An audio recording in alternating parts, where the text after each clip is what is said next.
અમારા YouTube channel પર નવા હો તો સબસ્ક્રાઇબ કરો, વિડીયો પસંદ આવ્યો હોય તો તેને લાઈક કરો અને સારી એવી કોમેન્ટ કરો. રાધે રાધે.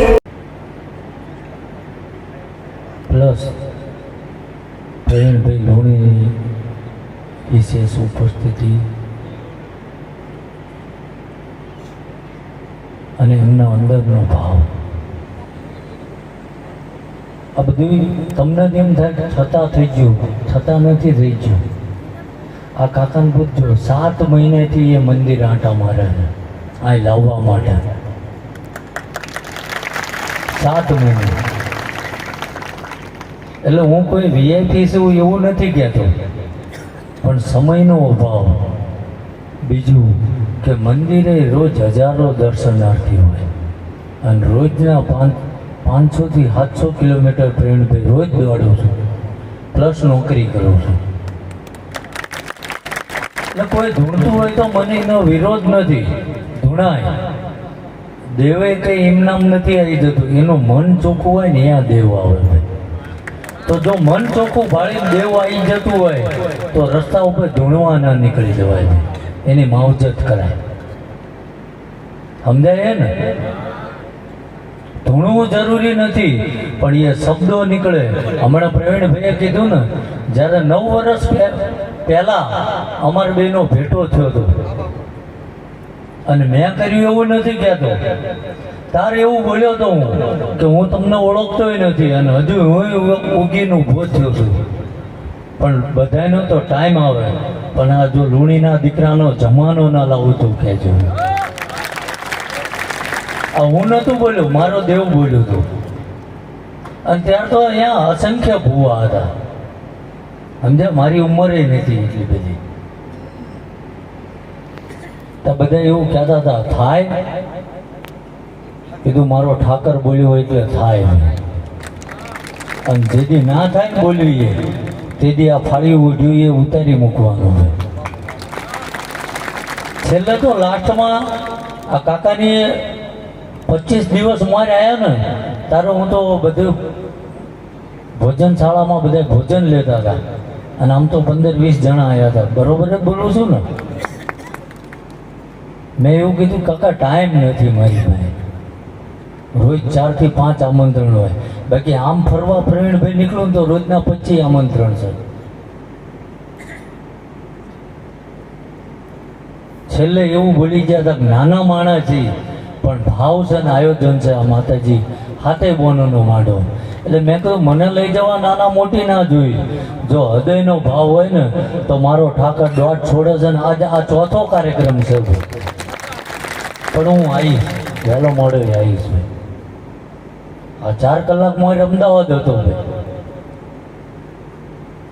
વચન આપ્યું હતું, ભાવ હતો. અને જગત મેણું મારી જાય એ ધંધો મારો ઠાકર ના થવા દેવો. એટલે મેં હમણાં કીધું ને એમ કે 9 વર્ષ મારે પ્રવીણભાઈને કીધું હતું કે આજ તો કદાચ 5-25 જણા ઓળખે છે, એક દાડો જો લોકો જોવા ટિકિટ લેશે અને એ થયું તાલે કંઈ ભેગું ન થવાનું મેં કીધું. અને આપણે બે, હું તમને તેડાવું તમે મને તેડાવો ને ભેગા થઈ જવી એમ નહીં. જેથી ઠાકર ભેગા કરે છે, 9 વર્ષે આ ભેગા કર્યા. હા, એટલે કુદરતી છે. પણ ખાસ કરીને મારે દોડવાનું શું છે પ્રવીણભાઈ, ધૂણવાનું તો 3 વર્ષથી બંધ કરી દીધું. અને કોઈ ધૂણતા હોય એનો મન કંઈ વિરોધ નથી. હવની ગતિ ન્યારી છે, જેની હવની રેણી કેણીનો રામ છે. પણ છેલ્લા 7 વર્ષથી, વધુ નથી કહેતો, અને એમાંય છેલ્લા 2 વર્ષથી એક વ્યસન મુક્તિ, જે કે દારૂ જેવું દૂષણ, 2.5 લાખથી વધુ યુવાનોએ દારૂ મૂકી દીધો છે. શિક્ષણનો અભાવ. હું તો જાહેરમાં કહું છું કે જ્ઞાતિ ગમે તે હોય, તમે તમારા દીકરી દીકરાને ભણાવજો અને ઘટતું હોય ને તો ભળદ આવજો, હું ભણાવી દઈશ. પણ ભણાવજો. અમે એ પરિસ્થિતિ જોઈ છે ભાઈ. અને આજે આ મૂક્યો તો મને મારા ઠાકરે બતાવ્યું કે 60 વર્ષ મારે અહીં શું હતું, પાણી ભરેલું રહેતું એવી જિંદગી કાઢી છે અહીંના લોકોએ. જોયેલું નથી બોલતો કોઈ દાડો, સમજાય ને. અને મારી તો એટલી ઉંમર નથી તે 60 વર્ષ મારે હું અહીં આવ્યો છું. ગરીબી વીઠી વીઠી ના વસ્તી વસાઈ છે ભાઈ. આ કઈ પ્રવીણભાઈ ધૂણું તો દેખાય એવું જરૂરી નથી, પણ મારો ઠાકર એવું કહે, મારો ધોળી પછડીનો ભગવાન એવું કહે છે કે 50 વર્ષે અહીં સિકોતર નીકળે નીકળે નીકળે. એક સિકોતર ને એક ગુગો નીકળે. આ મારો રામ બોલે છે. આ થશે પણ હજુ સમય રાહ. હમણે કીધું ને કે સમય,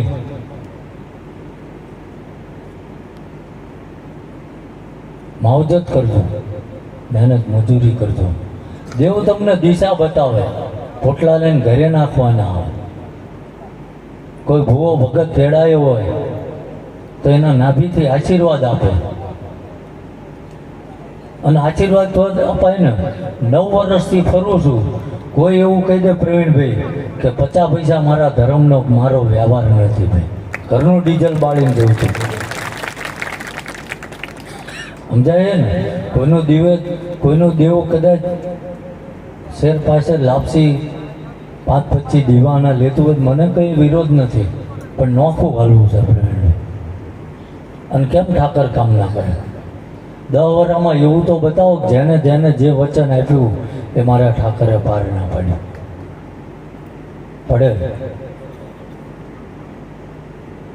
આ જોયું, આ વસ્તી ખૂબ પરિસ્થિતિ, વિકટ પરિસ્થિતિનો સામનો કર્યો છે.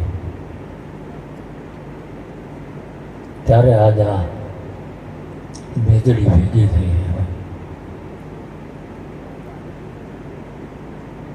સમજાય ને. એકમાંથી 2 થડા થયા, એક અહીં બેઠી ને એક બીજે બેઠી. જોઈ નથી બોલતો.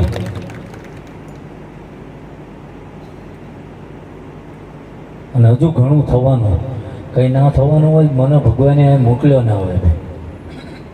પણ મેં કીધું કે દૂષણથી દૂર રહેશો તો. પેલું કહે છે ને, શરીર મેલું હોય પ્રવીણભાઈ, મહેનત મજૂરી આ જીઆઈડીસીમાં કરીને આવ્યા હોય, કદાચ એ ફેક્ટરીમાં જે કામ કરતા હોય ને એ પરસેવો વળ્યો હોય તો ઘરે આવીને નાહવું પડે છે ને.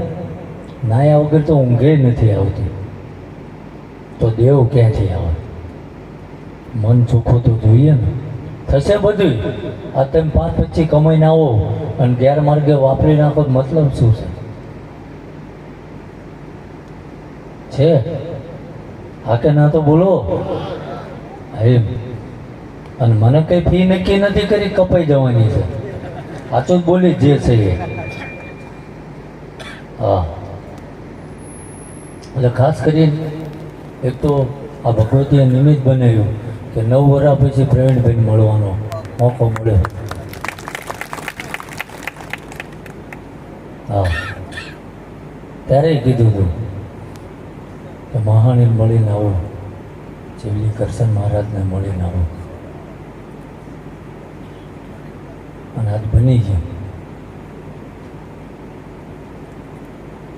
એમ ઠાકર આજ નથી બોલતો, પણ મારી નાભી એવું બોલે, ઘણું બનવાનું છે ભાઈ.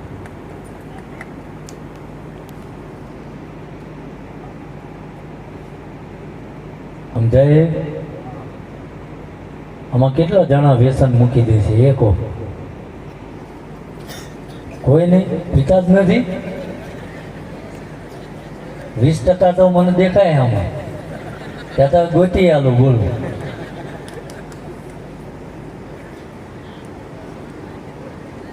આ તો આજ હમા રાખ્યા છે બોલો, નકર એનથી નીકળાય નહીં. કે ખોટું બોલું છું? એટલે આમાંથી બહાર નીકળવાનું. દેશ ક્યાં પક્યો? આપણને ભગવાને કંઈક કરવા મોકલ્યા છે. હાય કમાવશો, 5-25 વાપરો, ખરા કપડાં પહેરો, ઓઢો, આનંદ કરો, એનો વિરોધ નથી. પણ ખરાબ એવા કેફી પદાર્થો નાખીને આ ઝાડ છે રોજીમાં એક ગ્લાસ એસિડનો નાખો તો શું થાય? ઝાડ લીલું રસ બળી જાય. હા, તો આ તો એસિડ કરતા ખતરનાક છે. બાળી દે કે ના બાળી દે? કોક કે અમારા માતાજીને આ નિવેદ થાય. માતાજી પિતા હોય તો મને વિરોધ નથી, મૂકી દો માતાજી આગળ.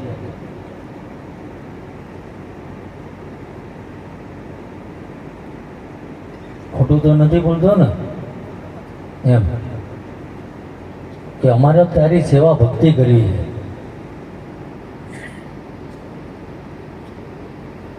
હાલું જ છું આ 9 વર્ષથી અને દેવું કામ કરે છે. અને હું તમારી ઘોડીમાં નોકરીએ જ જઉં છું, જીઆડી છે એવું નથી પાછું. એટલે માણસ જો મારા એકના સાધારણ વ્યક્તિ કહું છું કે સાધારણ વ્યક્તિના પ્રયાસથી જો આટલા લોકોના જીવનમાં પરિવર્તન આવે તો તમે બધા નક્કી કરી લો તમારે કોઈને સુધારવા નથી, પોતે સુધરી જાઓ ખાલી. અને હું તો એવું કહું 50% આજ નડતર બોલો આજ જ જતું રહે. કાઢવું હે? હાક ના બોલો હાલો. કેટલાને કાઢવું? હાથ ઊંચા કરો તો ખબર પડે. કોઈ નહીં, એક જ જણને. બધા સુખી છો? 50% નડતર જતું રહે. ભાઈઓ વ્યસન મૂકી દે, બહેનો ફેશન મૂકી દે. 50% બોલો. 50% ઘર શાંતિથી હાલે. આ તો આપણે પીન રાતે મેવાળિયામાં પડ્યા હોય અને બેનું કે અમારે આમ જોઈશે તો બધું ભેગું થઈ ગયું હોય. દેતો અને દારૂ બધું અડધા ગોથે તો આપણે આમાં ચડી ગયા. મનુષ્ય અવતાર ક્યારે મળે? 84 લાખ યોનિમાં ભટકો ત્યારે મનુષ્ય અવતાર મળે. આ કોઈ સાધારણ અવતાર નથી. પેટ તો પશુ પક્ષી ભરે છે, એના આપણા જીવતરમાં શું ફેર? કંઈક નોખું કરીને બતાવો. આ ધરતી ઉપર કંઈક કરીને ગયા ને તમે જુઓ એના ઇતિહાસ.